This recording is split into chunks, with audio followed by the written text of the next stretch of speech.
The morning sun cast long shadows across the marble floors of Buckingham Palace as Queen Corinna walked through the East Wing corridor. Her high heels clicked against the polished stone with each calculated step. She wore a perfectly tailored navy blue dress that spoke of wealth and power. But her eyes held something darker than royal dignity.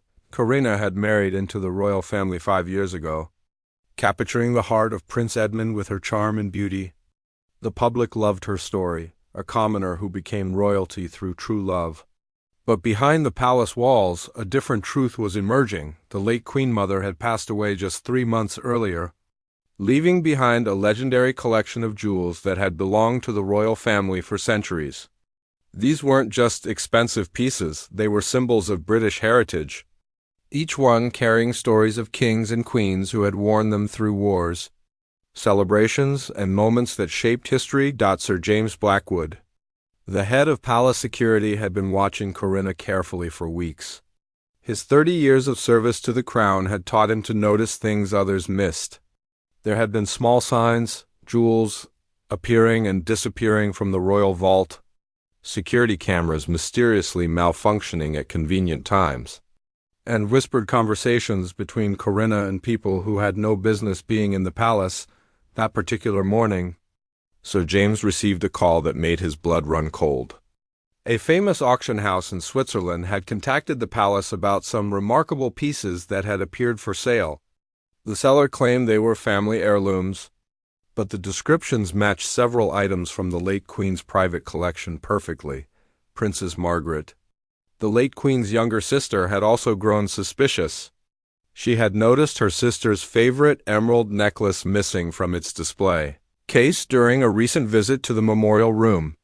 When she mentioned it to the palace staff, they claimed it had been moved for cleaning, but Margaret knew something was wrong. That necklace had never left its place in 40 years. Meanwhile, Corinna was in her private chambers, speaking in hushed tones on her phone. She thought the thick walls would keep her secrets safe, but modern technology had ways of reaching even into royal bedrooms. Her conversation was with Marcus Chun, a well-known dealer in rare and questionable antiquities who operated from the shadows of London's art world. "The ruby tiara will be ready for transport tomorrow night," Corinna whispered into the phone.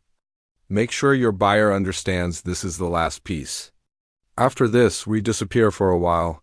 What Corinna didn't know was that Marcus had been under investigation by international authorities for months.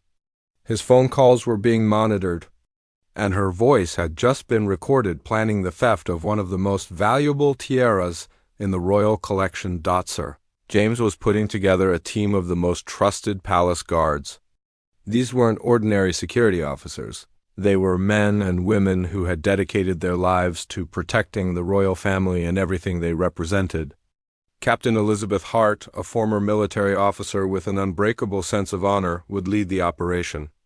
Sergeant William Thompson, whose grandfather had served the royal family, and Lieutenant Sarah Connor, whose sharp mind had caught several threats against the royals in the past, completed the core team. The plan was simple but required perfect timing.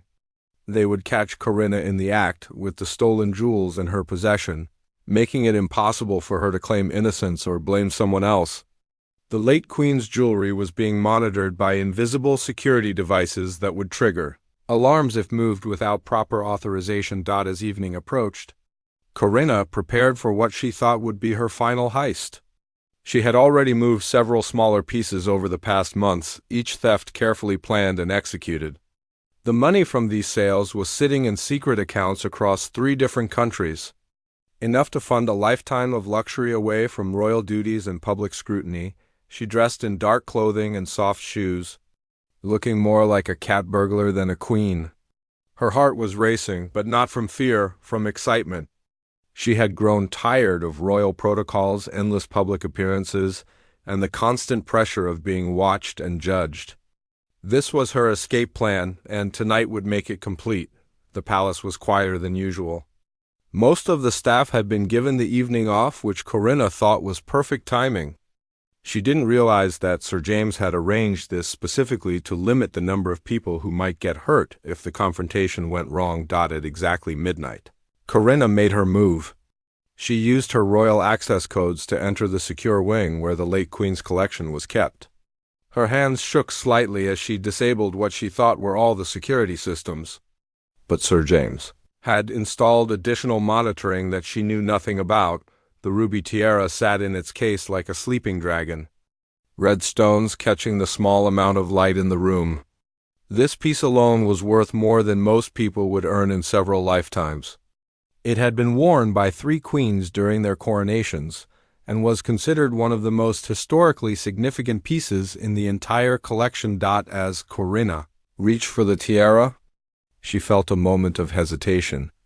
Once she took this step, there would be no going back. Her life as a royal would be over, but her new life as a very wealthy exile would begin. She thought about Prince Edmund, sleeping peacefully in their bed, unaware that his wife was about to destroy both their lives. But greed won over guilt, and her fingers closed around the tiara.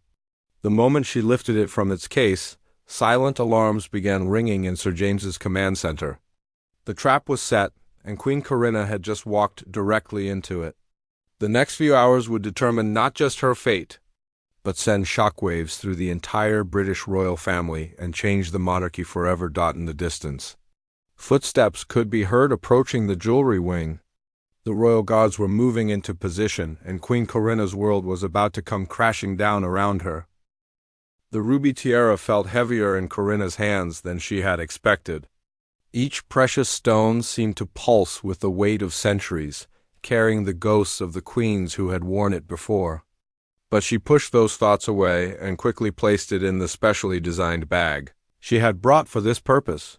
Sir James watched from the control room as red dots appeared on multiple screens, showing Corinna's exact location. Captain Hart and her team were already in position in the corridors leading away from the jewelry wing. They had practiced this operation 3 times, knowing they would have only one chance to catch the Queen without causing a scandal that could damage the entire royal family. Corinna moved quickly through the memorial room, her soft shoes making no sound on the expensive carpet. She had memorized every step of this route over the past weeks, timing the guards' rotations and identifying the blind spots in what she thought was the security system. Her confidence grew with each step toward freedom, but as she reached the main corridor, she froze. Something was different. The usual night lighting was dimmer than normal, as she could hear sounds that didn't belong in the sleeping palace. Her royal training had taught her to notice when things were out of place, and every instinct was now screaming that something was wrong. Captain Hart spoke softly into her radio from her position near the East Wing entrance. Target is moving toward checkpoint 2. All units maintain position and wait for my signal. She had served in military operations in 3 different countries and had learned that patience was often the difference between success and failure. Meanwhile, in the master bedroom of the royal chambers, Prince Edmund stirred in his sleep. His subconscious mind had registered that Corinna was not beside him, but he assumed she had gone to the kitchen for her usual late-night tea. He had no idea that his wife of 5 years was at that moment carrying stolen royal jewels worth millions of pounds. Corinna continued moving through the palace, but her earlier confidence was beginning to crack. The shadows seemed darker than usual, and she could swear she heard footsteps echoing her own. She stopped several times to listen, but each time the sounds disappeared, making her wonder if her guilty conscience was playing tricks on her mind. The bag containing the tiara bumped against her leg with each step, a constant reminder of the crime she had just committed. Inside that same bag were 3 other pieces she had taken over the past month: a diamond necklace that had belonged to Queen Victoria, emerald earrings from the Georgian period, and a sapphire brooch that was a gift from the Russian royal family before the revolution. Sir James had been tracking all of these thefts, but had waited until tonight to act. He needed to catch Corinna with enough evidence to make the case undeniable, and he needed to do it in a way that would protect the royal family from the worst of the public scandal that would surely follow. As Corinna approached the final corridor before the exit, her phone buzzed with a text message. It was from Marcus, asking if everything was going according to plan. She quickly typed back that she was almost finished. not knowing that every word was being monitored by intelligence services, who had been building a case against the international jewelry theft ring. Captain Hart received Sir James's signal and began moving her team into final position. They emerged from the shadows like ghosts, blocking every possible escape route. Lieutenant Connor took position at the rear exit. Sergeant Thompson covered the main hallway, and Captain Hart moved to intercept Corinna directly. The Queen rounded the corner and suddenly found herself face to face with Captain Hart, who stood in full Royal Guard uniform with her hand resting on her radio. For a moment, both women stared at each other in complete silence. Corinna's mind raced, trying to think of an explanation for why she was walking through the palace at this hour carrying a suspicious bag. "Your Majesty," Captain Hart said formally, her voice carrying no emotion, "I need to ask you to stop and explain your presence in this area of the palace." Corinna's royal training kicked in, and she drew herself up to her full height, trying to project the authority of her position. "Captain Hart, I am the Queen. I don't need to explain my movements to anyone, least of all to palace security." But Captain Hart had been preparing for this moment for weeks. "Your Majesty, I have orders from Sir James to inspect any persons or packages moving through this corridor between midnight and dawn. These orders come directly from the highest levels of palace authority." The mention of Sir James made Corinna's stomach drop. If the head of security was involved, it meant they knew something. She tried to calculate how much they might know and whether she could still talk her way out of the situation. "I was simply checking on the late Queen's memorial room," Corinna said, forcing her voice to remain steady. "I couldn't sleep, and I wanted to pay my respects to her memory." Captain Hart nodded politely but didn't step aside. "I understand, Your Majesty. However, I still need to verify the contents of the bag you're carrying. It's standard security procedure for anyone moving through secure areas during restricted hours." Corinna clutched the bag tighter against her body. Inside were enough stolen royal jewels to send her to prison for decades, assuming she could even be prosecuted given her royal status. The legal complications of arresting a sitting Queen were something that had never been tested in British law. Other members of the guard team began to appear from the shadows, surrounding Corinna but maintaining a respectful distance. These were not ordinary police officers. They were elite protectors who had sworn oaths to defend the crown, even when that meant protecting it from itself. The tension in the corridor was thick enough to cut with a knife. Corinna realized that running was pointless and trying to destroy the evidence would be impossible with so many witnesses. Her mind began working on alternative strategies, looking for ways to minimize the damage or shift the blame to someone else. "Sir," James's voice came through Captain Hart's radio, clear enough for everyone to hear. "Captain, please escort Her Majesty to the secure conference room. I will be there momentarily to conduct a formal interview." The word interview hit Corinna like a physical blow. This wasn't a simple security check or a misunderstanding that could be cleared up with royal privilege. This was the beginning of an official investigation, and she was the primary suspect. The secure conference room felt like a prison cell despite its expensive furniture and royal portraits on the walls. Corinna sat at the long mahogany table, the bag containing the stolen jewels placed directly in front of her like evidence in a courtroom. Captain Hart stood by the door while Sergeant Thompson and Lieutenant Connor positioned themselves at strategic points around the room. Sir James entered with the formal bearing of a man who had served the crown for 3 decades. His gray hair was perfectly combed despite the late hour, and his uniform displayed the medals he had earned protecting the royal family through numerous crises. But tonight felt different from all the others. Tonight the threat was coming from within the family itself.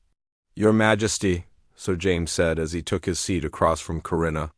His voice carried the weight of authority and disappointment. "Before we proceed, I must inform you that this conversation is being recorded for legal purposes. You have the right to have legal representation present." Corinna's mind raced through her options. Calling a lawyer would make her look guilty, but proceeding without one could be dangerous. She decided to rely on her royal status and her ability to talk her way out of difficult situations.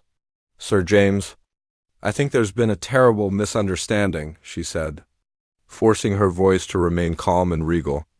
I was simply visiting the late Queen's memorial room to pay my respects. Surely there's no crime in that. Sir James opened a file folder that contained photographs, financial records, and communication transcripts. The evidence had been building for months, and tonight was simply the final piece of a very large puzzle. Your Majesty, we have been investigating suspicious activity involving the royal jewelry collection for several weeks, he said, his tone professional but firm. Multiple pieces have been reported missing or moved without authorization. Tonight's activities represent the culmination of what appears to be systematic theft. He spread several photographs across the table. They showed Corinna entering restricted areas at various times over the past months, always during hours when minimal staff was present. The timestamps on the photos matched exactly with the dates when specific pieces had gone missing from the collection. Corinna studied the photographs, her face remaining impassive even as her mind worked frantically to develop a defense strategy. She had been so careful, or so she thought. The idea that she had been under surveillance for weeks was both humiliating and terrifying. These photos prove nothing, she said finally. As a member of the royal family, I have access to all areas of the palace. My presence in those locations is perfectly legitimate. Sir James nodded and pulled out another set of documents. You're absolutely correct about your access rights, Your Majesty. However, these financial records tell a different story. We have traced several high-value jewelry sales through international auction houses back to accounts connected to your personal assistant, Marcus Chun. The mention of Marcus made Corinna's blood run cold. If they had connected Marcus to the sales, they likely had much more evidence than she had realized. She tried to maintain her composure, but Sir James had been reading people for 30 years and could see the fear creeping into her eyes.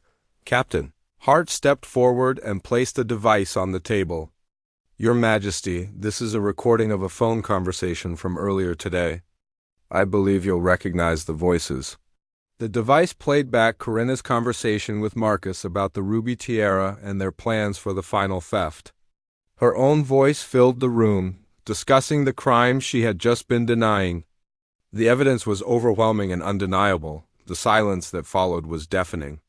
Corinna stared at the recording device as if it were a snake that had just bitten her. Her carefully constructed denials crumbled in the face of her own recorded words planning the theft. I want to speak with Prince Edmund, she said finally, her royal composure beginning to crack. My husband has a right to know what's happening here. Sir James exchanged glances with Captain Hart. They had discussed this possibility and had agreed that Prince Edmund would need to be informed, but not until they had completed the initial questioning and secured all evidence. His Royal Highness will be briefed at the appropriate time, Sir James replied. Right now, we need to focus on the matter at hand. Your Majesty, I'm going to ask you directly, will you open the bag you're carrying and show us its contents? Corinna looked down at the bag as if seeing it for the first time. Inside was the ruby tiara along with the other pieces she had taken over the past months. Opening it would be admitting guilt, but refusing to open it would only delay the inevitable. Her thoughts turned to Prince Edmund, sleeping peacefully just a few floors above them. By morning, his world would be shattered. The woman he loved and trusted had been systematically stealing from his family's most precious possessions. The scandal would rock the monarchy and potentially damage the royal family's reputation for generations. She also thought about the public who had embraced her as their queen. The fairy tale of the commoner who married a prince and lived happily ever after was about to become a nightmare of greed and betrayal.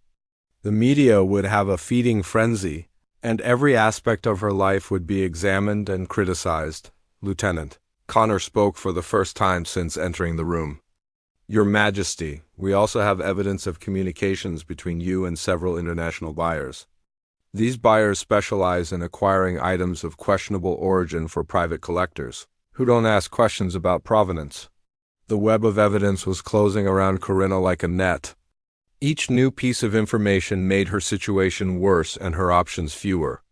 She began to realize that her carefully planned escape route was actually a trap that had been closing around her for weeks. Sir James leaned forward in his chair. Your Majesty, cooperation at this point would be viewed favorably by all parties involved. The royal family has always valued honesty and integrity above all other virtues. This is your opportunity to demonstrate those qualities. Corinna's hands shook as she reached for the bag. The weight of the stolen jewels inside felt like the weight of her entire future pressing down on her. Once she opened that bag, there would be no going back. Her life as a queen, as a member of the royal family, as Prince Edmund's wife, all of it would be over. But she also knew that continuing to deny the evidence would only make things worse. The recording of her conversation with Marcus alone was enough to destroy her. Her only hope now was to cooperate and hope for some form of mercy from a family she had betrayed so completely. With trembling hands, Corinna slowly unzipped the bag. The ruby tiara emerged first, its precious stones catching the conference room lights like drops of blood. The sight of it sitting on the table between her and Sir James made everything suddenly real. There was no more pretending, no more denying, no more hoping this was all a terrible nightmare. Sir James carefully photographed the tiara from multiple angles while Captain Hart documented the process with a video camera. Every step was being recorded to ensure the evidence would be admissible in whatever legal proceedings were to follow. Next came the diamond necklace that had belonged to Queen Victoria. The historical significance of this piece made its theft even more shocking. This wasn't just about money, it was about stealing irreplaceable pieces of British heritage that belonged to the entire nation. The emerald earrings from the Georgian period. Lieutenant Connor said softly as Corinna placed them on the table. Her voice carried a note of sadness at seeing these treasures treated as common stolen goods. Finally, the sapphire brooch from the Russian royal family completed the collection of stolen items. Together, these four pieces represented not just millions of pounds in value, but centuries of royal history and tradition. Sir James sat back in his chair and studied Corinna carefully. Your Majesty, this represents systematic theft over several months. Can you explain what motivated you to take these particular pieces? Corinna had been dreading this question because she knew her answer would sound hollow and selfish. I felt trapped, she said finally. The royal life. It's not what people think it is. Every moment is scheduled, every word is analyzed, every appearance is criticized. I wanted freedom, and freedom requires money. Captain Hart exchanged a look with Sir James. They had both dedicated their lives to serving the royal family and couldn't understand how someone who had been given such privilege and honor could throw it all away for money. Your Majesty, Sir James continued. We have evidence that you've been working with Marcus Chun to sell these items internationally. Can you tell us about that relationship? Corinna knew there was no point in lying anymore. The recorded phone conversations made denial impossible. Marcus approached me about 6 months ago. He said he had wealthy clients who collected royal memorabilia and were willing to pay enormous sums for authentic pieces. She paused, remembering how easy Marcus had made it sound. How he had convinced her that a few missing pieces would never be noticed in such a large collection. How he had painted a picture of a new life free from royal obligations and public scrutiny. He made it seem harmless at first, she continued. Just a few smaller pieces that hadn't been displayed in years. He said no one would ever know they were gone. Sir James pulled out a transcript of communications between Corinna and Marcus. According to these records, you received over £2 million from the sale of royal jewels over the past 4 months. Where is that money now? The question hit Corinna like a physical blow. The money was sitting in accounts in Switzerland, Monaco, and the Cayman Islands, waiting for her to flee the country and start her new life. Now it would all be seized as evidence of her crimes. Various offshore accounts, she admitted quietly. I was planning to leave the country after tonight. The confession hung in the air like a bomb waiting to explode. She hadn't just stolen from the royal family, she had been planning to abandon her husband, her duties, and her country entirely. Lieutenant Connor spoke up from her position by the window. Your Majesty, were you aware that Marcus Chun is part of an international ring that specializes in stealing and selling royal and historical artifacts? This was news to Corinna, and her shock was genuine. No, I had no idea. He told me he was a legitimate art dealer who worked with private collectors. Sir James nodded grimly. Mr. Chun has been under investigation by Interpol for 3 years. His organization has been linked to thefts from palaces, museums, and private collections across Europe. You've been working with some very dangerous people. The reality of her situation was becoming clearer and more frightening by the minute. She hadn't just committed theft, she had become involved with an international criminal organization without even knowing it. A soft knock at the conference room door interrupted the questioning. Sergeant Thompson opened it to reveal a palace aide who whispered something urgent in his ear. The aide then handed him a sealed envelope marked with the royal seal. Sir James opened the envelope and read its contents, his expression growing more serious with each line. Your Majesty, I've just received word from the Lord Chamberlain's office. Prince Edmund has been awakened and informed of tonight's events. He's requested an immediate private audience with you. Corinna felt her heart break at the thought of facing Edmund. How could she look into the eyes of the man she had married and explain that she had been systematically stealing from his family while planning to abandon him? The love and trust she would see in his face would make her crimes feel even worse. The prince has also requested that legal counsel be present for any further questioning, Sir James continued. The royal family's legal team is being contacted as we speak. Captain Hart stepped forward. Your Majesty, I need to inform you that under the Royal Household Security Act, you are officially under investigation for a theft of crown property. While your royal status complicates normal legal procedures, you are not free to leave the palace grounds. The words hit Corinna like a prison sentence. Her status as queen meant she couldn't be arrested like a common criminal, but she was essentially under house arrest in the place. That had been her home for 5 years, Sir James began collecting the stolen jewels and placing them in secure evidence containers. These will be returned to the royal collection and examined by experts to ensure they haven't been damaged or altered in any way. As the evidence of her crimes was sealed away, Corinna realized that her old life was ending and a very different future was beginning. The fairy tale was over, and the real world was about to come crashing down on her with all its legal consequences and public shame. Your Majesty, Sir James said as he prepared to leave, I strongly advise you to use the time before Prince Edmund arrives to consider your full cooperation with this investigation. The royal family values honesty and integrity above all else. Your actions tonight will determine how this situation proceeds from here. The conference room fell silent except for the ticking of an antique clock on the wall. Each tick seemed to count down the seconds until Corinna would have to face her husband and admit that their entire marriage had been built on lies.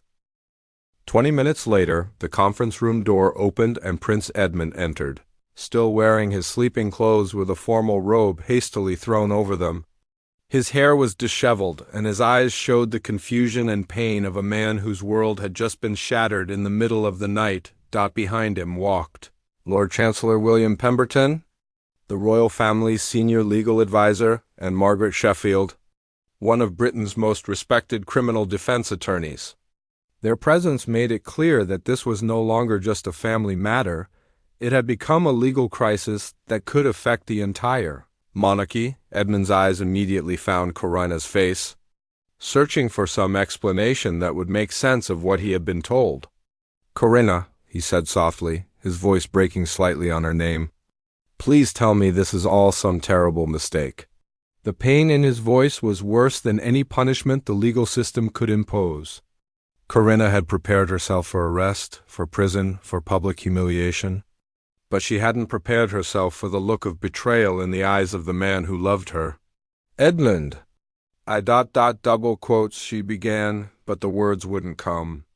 How could she explain greed to someone who had everything?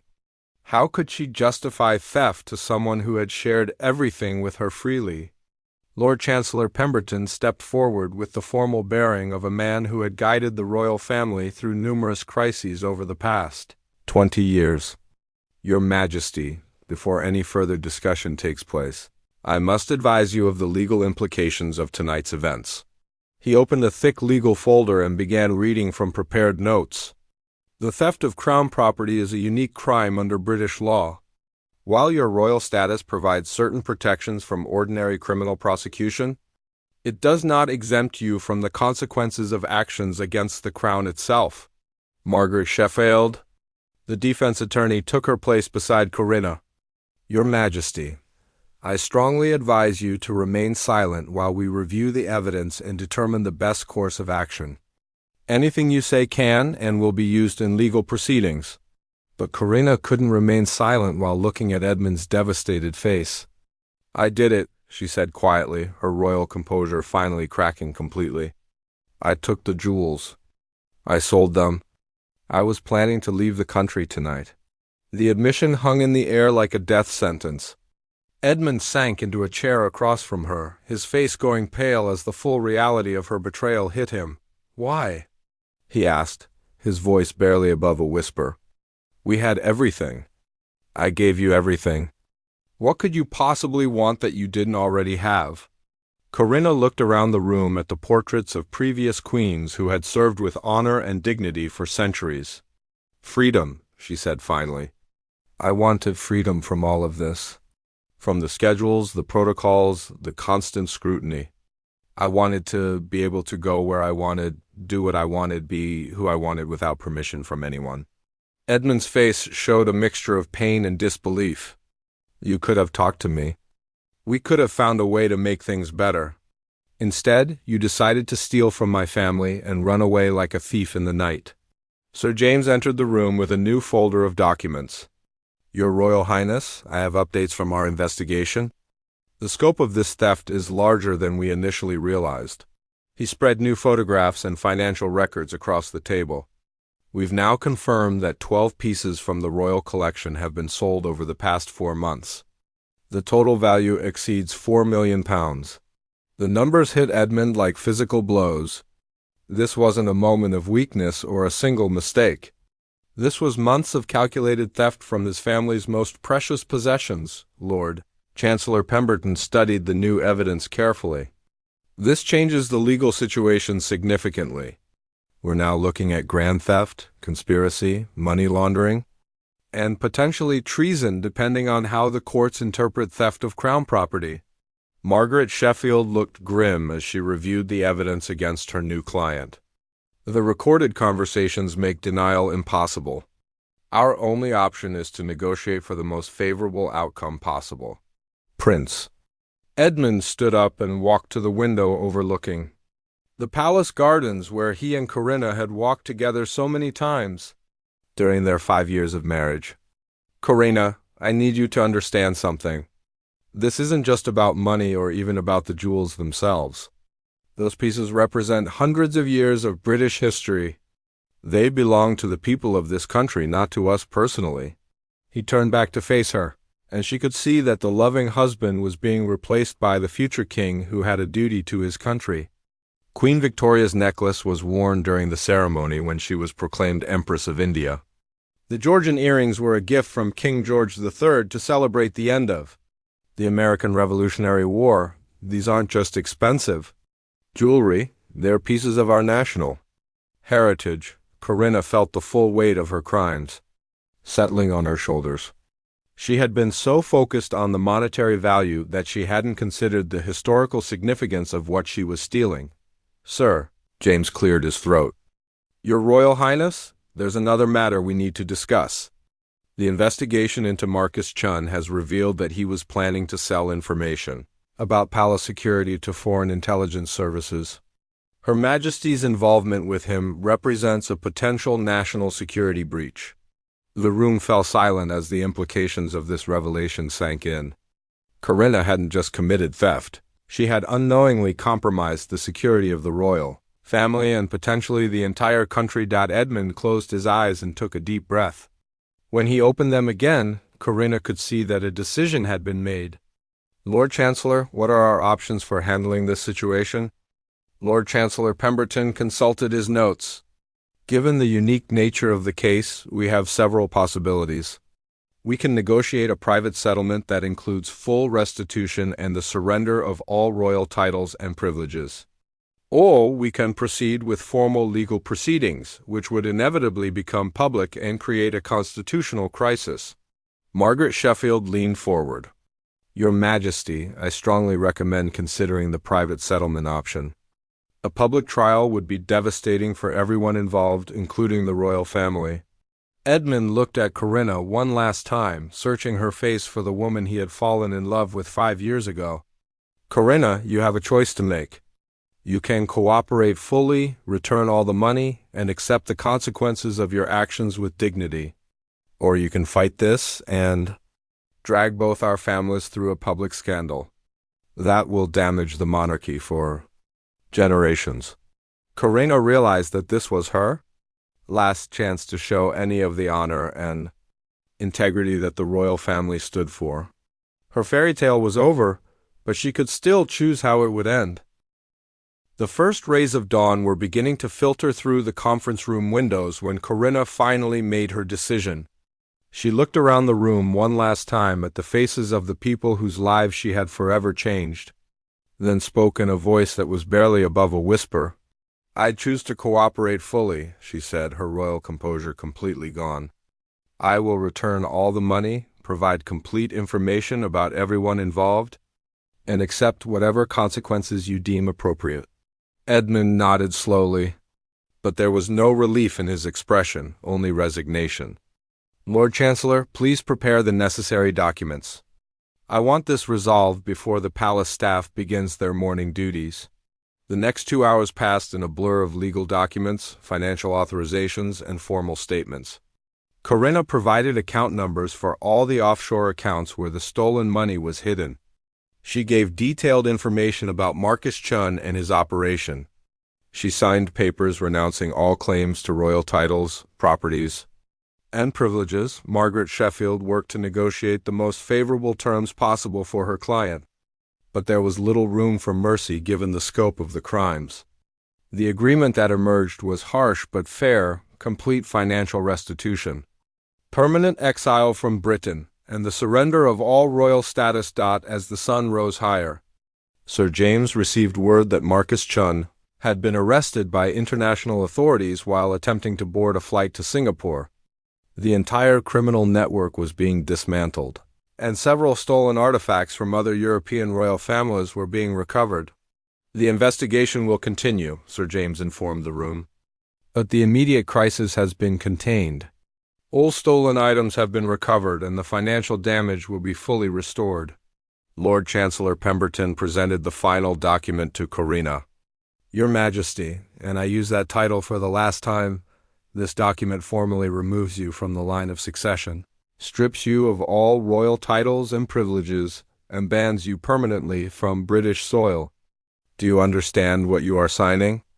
Corinna read through the document slowly, each line representing another piece of her old life being cut away. When she signed her name at the bottom, she was no longer Queen Corinna. She was simply Corinna Barrett, a woman without a country or a future. Edmund stood and walked to where she sat. For a moment, she thought he might offer some gesture of forgiveness or reconciliation, but his face remained cold and formal. Corinna, you have 2 hours to pack your personal belongings. A car will take you to a private airport where a flight to Switzerland has been arranged. You will never return to this country. The finality in his voice broke something inside her that all the legal proceedings hadn't touched. This wasn't just exile from Britain, it was exile from the only family she had known for 5 years. Edmund, she said, reaching toward him, I know I can never make this right, but I want you to know that I did love you. What I did was wrong, but my feelings for you were real. He stepped back from her reach. If you had loved me, you wouldn't have been able to steal from my family while planning to abandon me. Love doesn't work that way, Corinna. Captain Hart stepped forward. Ma'am, I'll escort you to your chambers to collect your belongings. Please remember that you're limited to personal items only. No gifts, jewelry, or items belonging to the royal household. The walk through the palace corridors felt like a funeral procession. Servants who had served her 5 years now avoided making eye contact, having been briefed on the morning's events. The fairy tale princess was being replaced by a new story that would be whispered about in these hallways, for decades to come. In her chambers, Corinna packed a small suitcase with clothes and personal photographs. Everything else, the designer gowns, the official portraits, the symbols of royal life, would remain behind. She was leaving with less than she had arrived with 5 years ago. A soft knock at the door revealed Princess Margaret, the late Queen's sister, who had been one of the first to suspect something was wrong. The elderly princess entered with the dignity of someone who had served the crown faithfully for over 70 years. "I wanted to say goodbye," Princess Margaret said simply, "and to tell you that while I cannot forgive what you've done, I hope you find some way to build a better life for yourself." The unexpected kindness from someone she had wronged so deeply brought tears to Corinna's eyes. "Your Royal Highness, I don't deserve your compassion, but I'm grateful for it. I'm truly sorry for what I've done to your family." Princess Margaret nodded. "The royal family has survived many scandals over the centuries. We will survive this one too. But you must understand that trust, once broken this completely, can never be repaired." At exactly 8 o'clock in the morning, Corinna walked out of Buckingham Palace for the last time. The black car that waited for her looked more like a hearse than royal transportation. Sir James and Captain Hart watched from a window as she was driven away. Their duty to protect the crown extending even to protecting it from itself. The flight to Switzerland was scheduled to depart at noon, giving the palace time to prepare an official statement before the media discovered what had happened. The story would be carefully crafted to minimize damage to the monarchy while acknowledging that justice had been served back at the palace. Edmund stood in his study surrounded by advisors discussing damage control and public relations strategies. But his mind was on the 5 years of marriage. That had apparently been built on lies. And the woman who had shared his bed while planning to steal. From his family, the ruby tiara was returned to its place in the memorial room, where it would remind future generations of royals about the price of betraying the trust placed in them. The empty space next to it where Corinna's official portrait had hung was already being prepared for a different kind of memorial dot as her plane lifted off from British soil. Corinna looked down at the country that had briefly been hers and tried to imagine what kind of life awaited her in exile. She had her freedom, but it had cost her everything else that mattered. The fairy tale was over and the real world was just beginning.